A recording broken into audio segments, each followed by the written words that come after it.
Hey guys, it's Chelsa Messenger with Picks and Parlays. We're talking college hoops. It's among one of the most exciting times of the year when it comes to all of sports and especially for college basketball. We've got a promo code. The code is March for 20% off the entire site at picksandparlays.net. Lucky for us, we've got an expert with us to break down some of these games.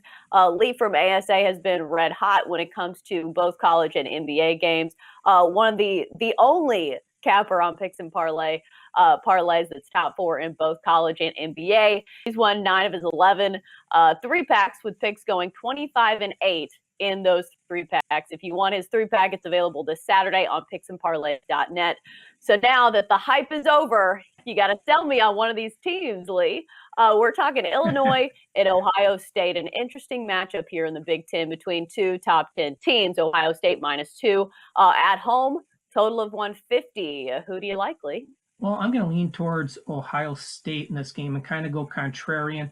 Obviously, Illinois is playing really, really well right now, red hot team. Ohio State not so much, off 3 straight losses.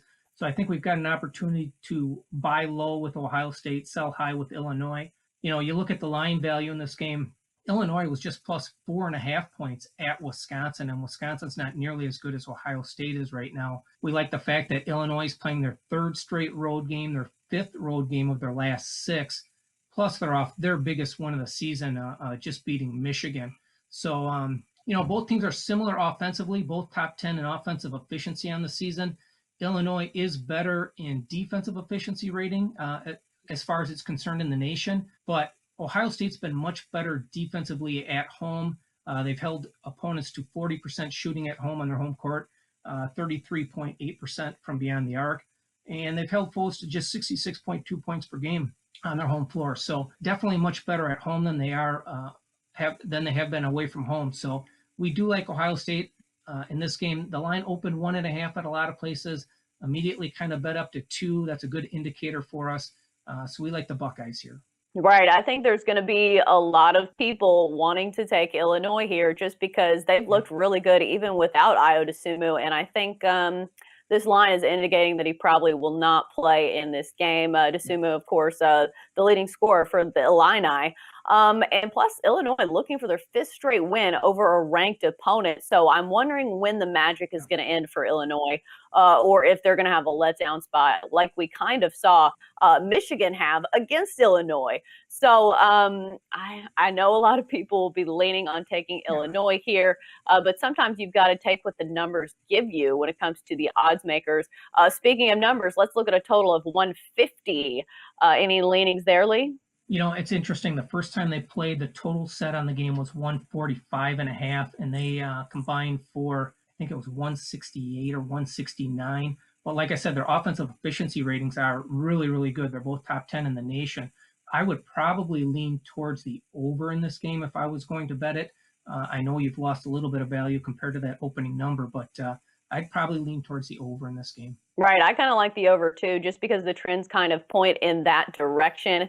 When you look at Illinois, over in 4 of their last 5, and I think the number kind of reflects Dosunmu not being on the court for Illinois, but Illinois has stepped up big in his absence, especially Kofi Cockburn, averaging 18.3 points down low and 7 rebounds. So, and also if you look at the last score between these two, pretty high scoring, if I'm remembering correctly, 87-81 back on January 16th.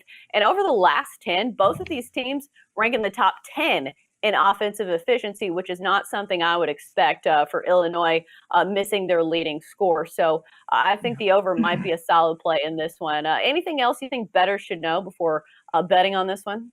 Well, I'll touch on the over. So just in Big Ten play alone, Illinois is 2nd in the conference in pace of play. Ohio State is 4th. An average Big Ten game is like 141 points. So again, this number is not far off of that. It's inflated a little bit, but again, like you touched on, the offensive efficiencies for both very, very good. The other thing to note is Ohio State currently sits 5th in the Big Ten, and the top 4 teams in the Big Ten tourney get a double bye.